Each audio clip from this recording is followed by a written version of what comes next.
discuss about Z transformation. So the sequence Z transformation has a formula of summation of x of n multiplied by z raised to negative n, evaluated from negative infinity to positive infinity, wherein this equation or this sequence is actually taken from the Fourier expression or Fourier result of this equation. So, Z transform has a set of properties in parallel with Fourier transformation and Laplace transformation. And it has two types, the finite duration and the infinite duration. So, in Z transformation, despite of having same characteristics with these two transformation, in here we will focus about the region of convergence. We'll be talking about finite duration. In a discrete signal, it is said to be a finite duration if there exist two integers, n1 and n2, between the boundary of negative infinity to positive infinity, where negative infinity is less than the first integer, which is less than or equal the second integer, and less than the positive infinity, where x of n is not equal to 0, for the first integer is less than or equal n, which is less than or equal the second integer. Another thing is the region of convergence. The region of convergence is the range of complex variables in the z-plane. So assuming that this is the z-plane, in finite duration, the entire z-plane is finite. Infinite duration is the opposite of finite duration. Based from the definition my groupmate said earlier, infinite duration is when there are too many integers or more than two integers or too many solutions. There are types or properties that only applies to infinite duration. These are right-sided, left-sided, and two-sided. Right-sided is when x of n is not equal to 0 only for n is greater than or equal to n1. It is left-sided when x of n is not equal to 0 only for n is greater than or equal to n sub 2. Then if x of n is neither right-sided or left-sided, then it is two-sided. For region of convergence, there are two types, causal and anti-causal. For causal, the region of convergence is the exterior of the circle. The conditions is when x of n is equal to 0 for all n is less than 0. For anti-causal, the region of convergence is the interior of the circle. The condition is when x of n is equal to 0 for all n is greater than 0. Okay, so now we will proceed with the examples for finite durations in Z transform. So number 1, find xj for the discrete time as you can see. So if we are going to graph this step function, this is the k-axis and this is the discrete time axis. So if k is equals to 1, negative 1, the value is 1. As you can see, if k is equals to 0, the value is 3, and so on and so forth. So the solution is following the formula of Z transform, which is summation of discrete time x multiplied by z raised to negative n, evaluated from negative infinity to positive infinity. Here is the result.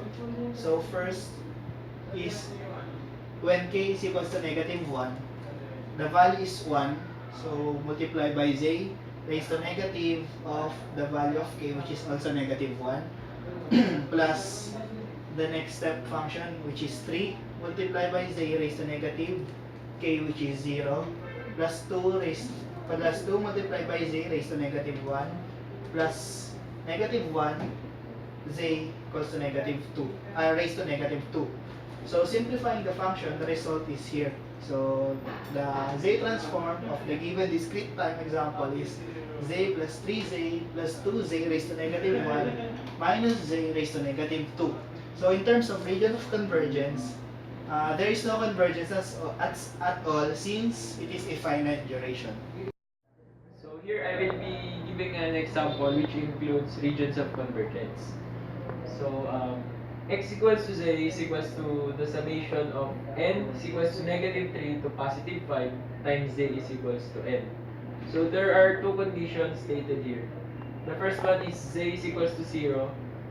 Z raised to -n is equals to positive infinity for n greater than 0. The second condition is z is equals to infinity.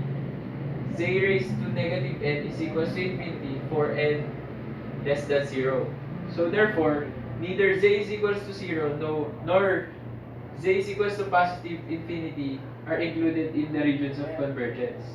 Because it is stated for finite duration, um, the ROC is the region of convergence is the entire z plane unless z is equals to 0 or z is equals to infinity. This is the third example for finite duration Z transform. The problem is to find the zeros of the equation h of n is equal to delta of n plus 1 over 6 delta of n minus 1 minus 1 over 6 delta of n minus 2. The Z transform is h of z is equal to 1 plus 1 over 6 z raised to negative 1 minus 1 over 6 z raised to negative 2. When simplified is equal to 1 plus 1 over 2 z raised to negative 1 multiplied by the equation 1 minus 1 over 3 z raised to negative 1. Then, further simplified, it is equal to z plus 1 half times z minus 1 over 3 all over z squared. The answer are negative 1 half and positive 1 over 3.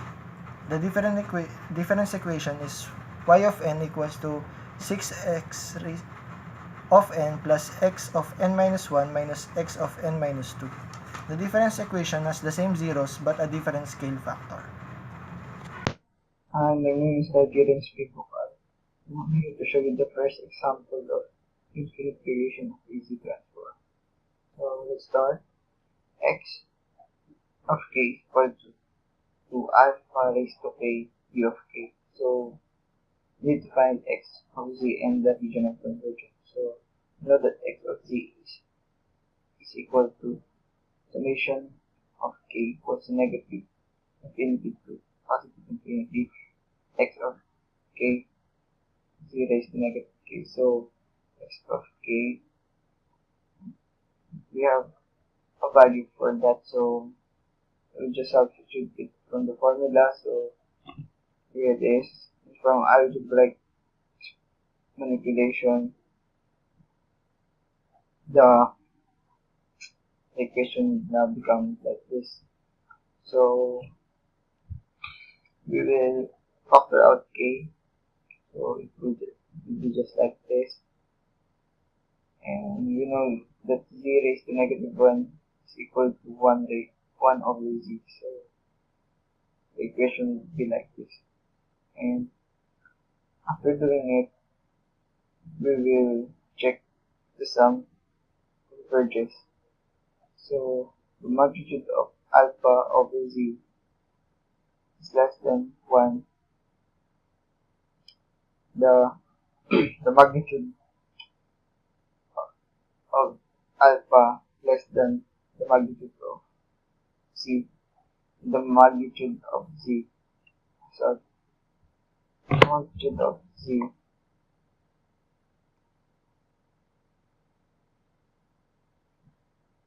greater than to the magnitude of alpha. So by testing it, the equation would be like this: 1 minus the quantity of alpha over z raised to infinity. And you know that any number raised to infinity will become 0, so this will become 0, and the only one left would be this equation: 1 over 1 minus alpha z raised to negative 1. And z raised to negative 1, you know, it's 1 over z. So by simplifying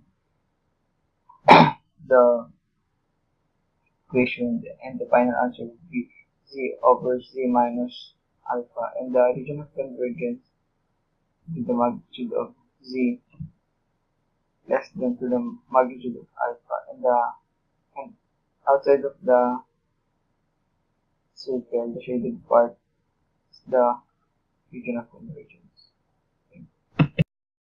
And for the second example of infinite division of easy transform, we let x of k equals to negative alpha raised to k u of negative k minus 1. So we will find x of t again in the region of convergence. So we know the formula, x of z equals to summation of k equals to negative infinity positive infinity x of k z raised to negative a. So we would just substitute x of k to the formula. This will become like this. So by further algebraic manipulation, equation will become like this. After this, and when we came up this, we will let n equals to negative k, n equals to negative infinity, n equals to infinity, k equals to negative 1, n equals to 1, k equals to negative n. So we will just change the value of k to n. So the equation will become like this. By further manipulation, it will become like this. And when it came to this part, we check if it converges the magnitude of z is less than the magnitude of alpha. And after doing that, 1 minus 0, 1 minus z over alpha by algebraic manipulation and simplification, the x of z of the given example will be determined. So this is the region of convergence. So the graph will be like this. The shaded region is the region of convergence. That's it. Thank you. So for this third example, x of z equals to the summation of n equals to negative infinity to positive infinity negative a raised to n u of negative n minus 1 and c raised to negative n.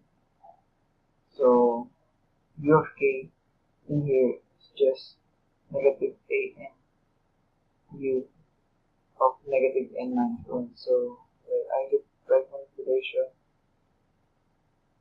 the previous equation become like this, a n z raised to negative n, and by factoring out negative n become like this. So and there's a condition for a raised to negative 1 and z is less than 1, or magnitude of z less than the magnitude of a. Series converges to x of z equals to 1 minus 1 over 1 minus a minus 1 and z. So the final answer would be z over z minus a. So the region of convergence for this example. So I'm here to discuss about the discrete Fourier transform. Fourier analysis is a family of mathematical techniques, all based on decomposing signals into sinusoids. discrete Fourier transform, or DFT, is the family member used to digitize signals. This is the first of 4 chapters on the real DFT. A version of the discrete Fourier transform that uses real numbers to represent the input and output signal. The complex DFT, a more advanced technique, uses complex numbers will be discussed in chapter 29. In this chapter, we look at the mathematics and algorithms of the Fourier decomposition, heart of DFT. So, you know that the discrete Fourier transform, we will move to the discrete time Fourier transform. Previously, we discussed about the discrete Fourier transform, and now we'll be discussing the discrete time Fourier transform, which is correlated with each other. So, the discrete time Fourier transform, the DTFT, is the member of the Fourier transform family that operates on aperiodic discrete signals. The best way to understand the DFT is how it relates to the DFT. To start, imagine that you acquire an n-sample signal. You want to find its frequency spectrum. By using the DFT, signal can be decomposed into sine and cosine waves, with frequency equally spaced between 0 and 1 of the sampling rate, as discussed in the last chapter. Padding the time signal with zeros make the period of the time domain longer, as well as the making spacing between frequency domain narrower. As n approaches infinity, the domain becomes aperiodic, and the frequency domain becomes a continuous signal. This is the DTFT, the Fourier transform that relates an aperiodic discrete signal with periodic continuous frequency spectrum. And the formula for this is given as like this. So the DTFT analysis equation in this relation, x of n is the time domain signal with n value from 0 to n minus 1. Frequency spectrum is held in REX of rho and IMN of rho between 0 and 5. So, second equation is this. That's all.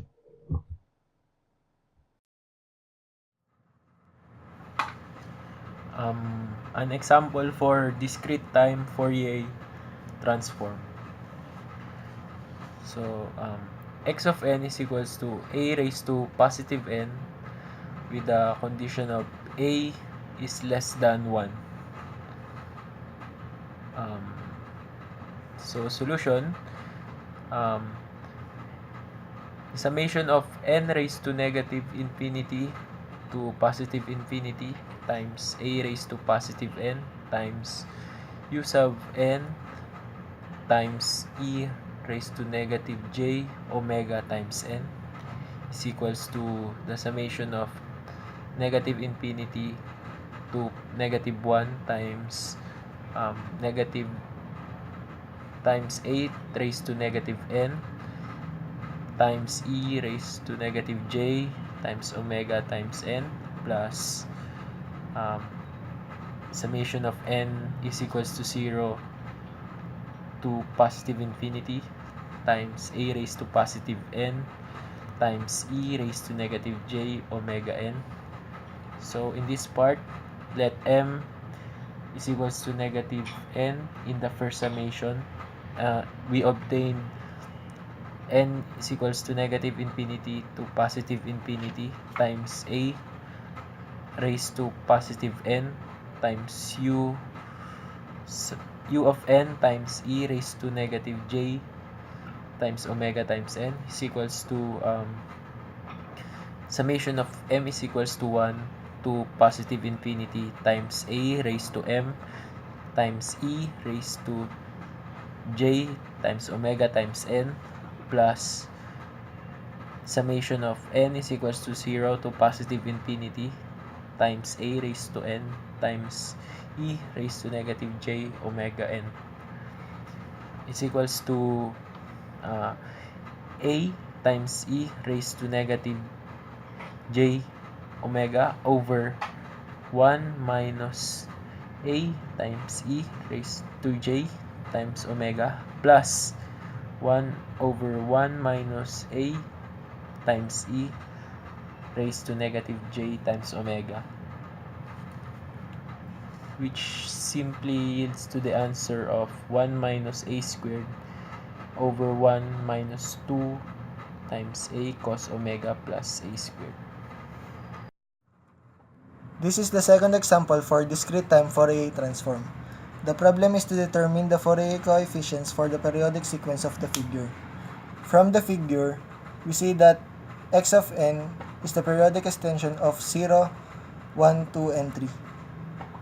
The fundamental period is 4, then omega sub 0 is equal to 2 pi over 4.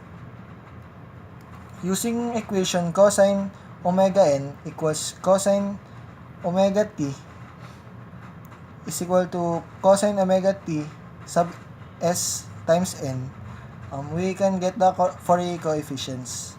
For c sub 0, 1 over 4 summation of x of n from n equals 0 to 3, 1 over 4, 0 plus 1 plus 2 plus 3 is equal to 3 over 2. For c sub 1, 1 over 4 summation of x of n times negative j raised to n from n equals 0 to 3. The answer is negative 1 half plus j 1 half. For c sub 2, 1 over 4 summation of x of n times negative j raised to 2 raised to n from n equals 0 to 3. The answer is negative 1 half. And lastly, for c sub 3, 1 over 4 summation of x of n times negative j raised to 3n from n equals 0 to 3. The answer is negative 1 half minus j 1 half. This is the last example for discrete time Fourier transform. Consider the signal x of n equals a raised to n u of n, where the absolute value of a must be less than 1. Then, the equation x of omega equals summation of a raised to n e raised to negative jn omega from 0 to infinity is equal to summation of a e raised to negative j omega from 0 to infinity. The answer would be 1 over 1 minus a e raised to negative j omega, where we use the formula, the summation of r raised to n from 0 to infinity equals to 1 over 1 minus r.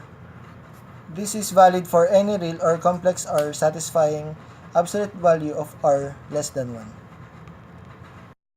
For our first example in discrete Fourier transform, we have compute the endpoint DFT of x of n is equals to 3 delta of n.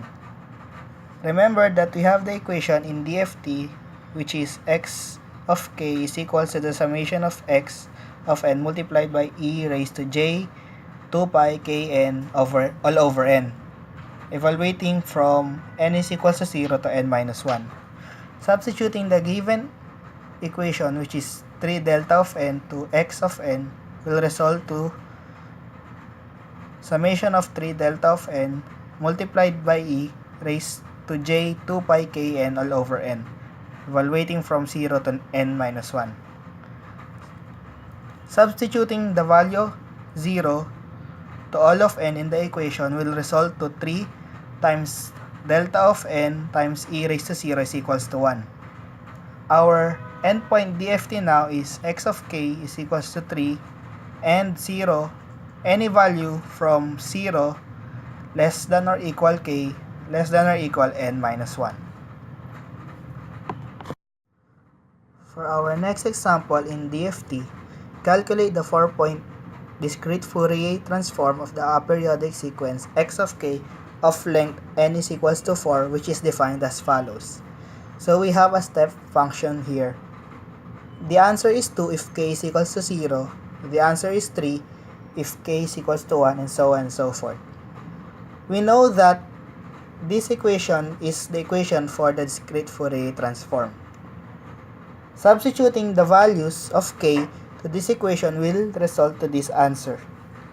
For example, if we substitute 0 in this equation, the result will be whole number 2. If we substitute k is equals to 1 to all the k's in the equation, the answer would be 3e raised to negative j multiplied to 2 pi r all over 4, and so on and so forth. Proceeding, as we obtain this equation, we now have to substitute the values of r in the equation. Since we need a 4-point DFT equation, we should have 4 r's to be substituted.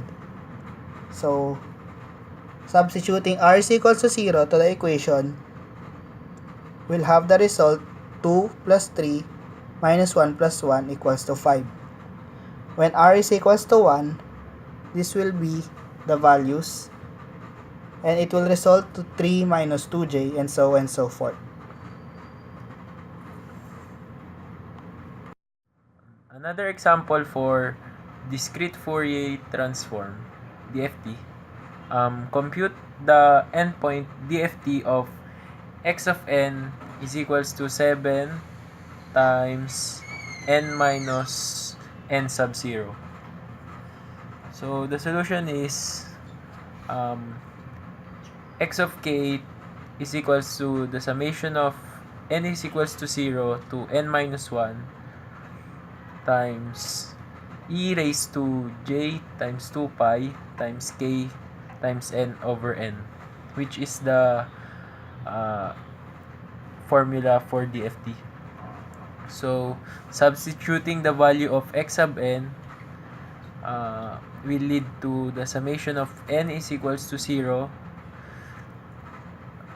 over the summation of n minus 1 times 7 delta times n minus n sub 0 times e raised to negative j times 2 pi times k times n over n, which simply yields to the answer of e raised to negative k times j 14 pi k times n sub 0 over n.